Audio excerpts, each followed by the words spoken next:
சந்தோஷம்.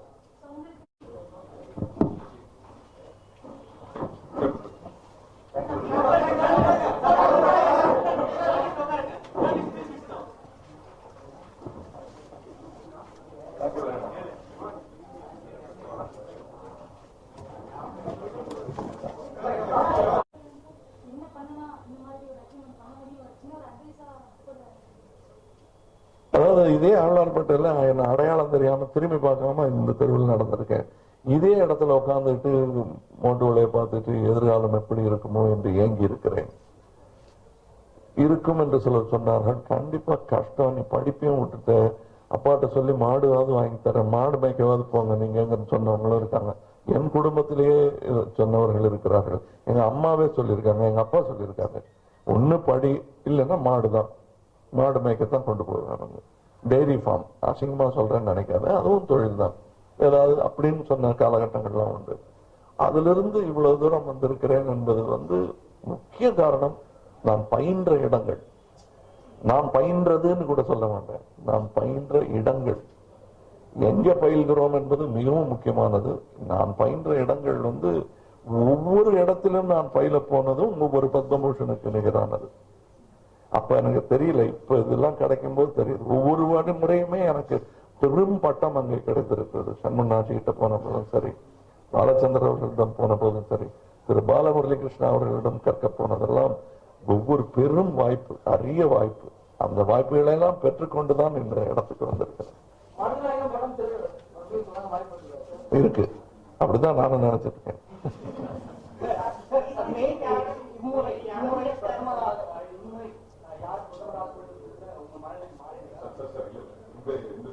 இல்ல இல்ல இல்ல, அது நான் அது ஒரு சின்ன டப்பா வச்சு நீங்க எல்லாம் பார்க்காம ஒரு இடத்துல சொல்லுவாங்க, அதை செய்யலாம்னு இருக்கேன்.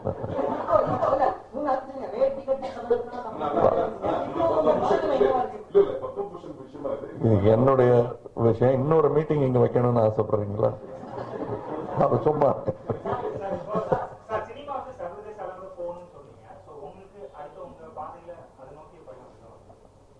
நடந்துட்டு இருக்குங்க, நடந்துட்டு இருக்கு. இப்ப என்னுடைய கதை விவாதங்களே சில பேருடன் நடந்து கொண்டிருக்கிறது ஹாலிவுட்ல. அது எப்படி உருவெடுக்கும்னு சொல்ல தெரியல. இல்ல, அதான் பேச்சு நடந்துட்டு இருக்கு. ஏன்னா அங்கெல்லாம் நம்ம ஊர் மாதிரி இன்னைக்கு பேசி நாளன்னைக்கு பூஜை போட மாட்டாங்க. அங்க ஒரு விஷயம் முடிவாவதற்கே ஒரு வருஷம் ஆகும்.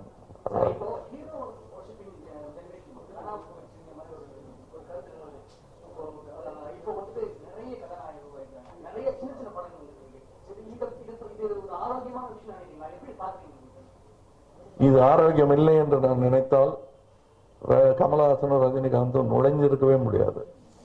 அந்த 2 பேர்களை தவிர வேற யாருமே வந்திருக்க முடியாது. அப்படி ஒரு பூதாகாரமான பெயர்கள்.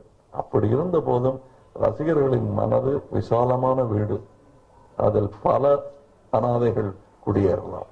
அப்படி ஏறிய அனாதை குழந்தைகள் தான் நாங்கள். இந்த கலையுலகத்துல எல்லாரும் கைவிட்டுருவாங்களோ, யாருமே இல்லையா நமக்கு நினைக்கும் போது அள்ளி அரவணைத்தது திரு கேபி அவர்கள் மட்டுமல்ல, மலையாள பட உலகம் மட்டுமல்ல, ரசிகர்களும் தான். மொழி வேறுபாடு இல்லாமல் என்னை அள்ளி அணைத்த அனைவருக்கும் நான் நன்றி சொல்ல கடமைப்பட்டிருக்கிறேன்.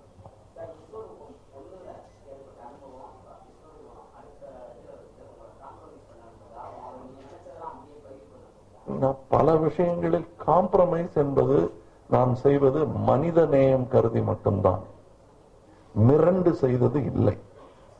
அதற்கு என்னுடைய தகப்பனாருக்கும் எனக்கு கற்றுவைத்தவர்களுக்கும் தான் சொல்ல வேண்டும். ஏன்னா அன்பால் செய்வது எதுவும் பிழை ஆகாது. அது நான் அன்பாவோடு தான் செய்கிறேன் என் படங்களை செய்யும் போது. ஏன்னா ஒரு படத்தை பண்ணும்போது இந்த பகுதி என் படத்தை பார்க்க வேண்டாம்னு முடிவு பண்ண முடியுமா?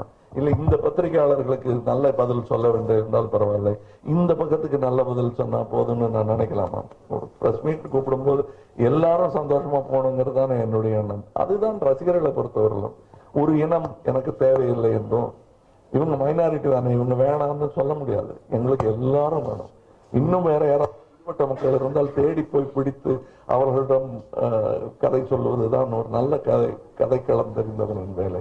அதைத்தான் நான் செய்வேன் எப்பவுமே. இன்னும் 2-2.5 மாசம் ஆகும் எப்படியும்.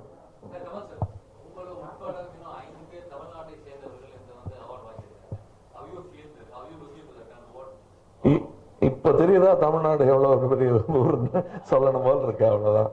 ஏன்னா எத்தனை பேர் எவ்வளவு திறமையானவர்கள் இருக்கிறார்கள், எத்தனை துறையில் இருக்கிறார்கள், அத்தனை பேரும் கரெக்ட்னு எத்தனை பேர் மேஜையில் அடித்து பாராட்டு சொல்லும் அளவுக்கு வைரமுத்து அவர்களுக்கு கிடைத்த போது ஒவ்வொரு முறையும் நீங்க வேணா பாருங்க, நீங்க இந்த பத்மபூஷன் பத்மஸ்ரீ அவார்டு இப்பதான் கொடுக்குறாங்களா அப்படிங்கிற ஒரு வியப்பு பல முறையும் வருகிறது. நான் வாங்கிய வருடங்கள் மட்டுமல்ல, நான் வாங்காத வருடங்கள், காத்திருந்த வருடங்களில் கூட அந்த ஆச்சரியம் நிலவுகிறது. அது இந்தியாவின் பெருமை, எனக்கும் பெருமை.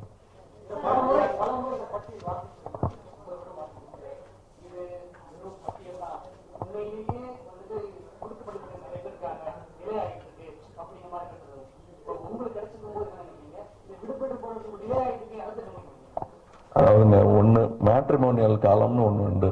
அதுல எல்லாத்துக்கும் ஆசைப்பட்டுற முடியாது, ஒண்ணுதான் வாய்க்கும்.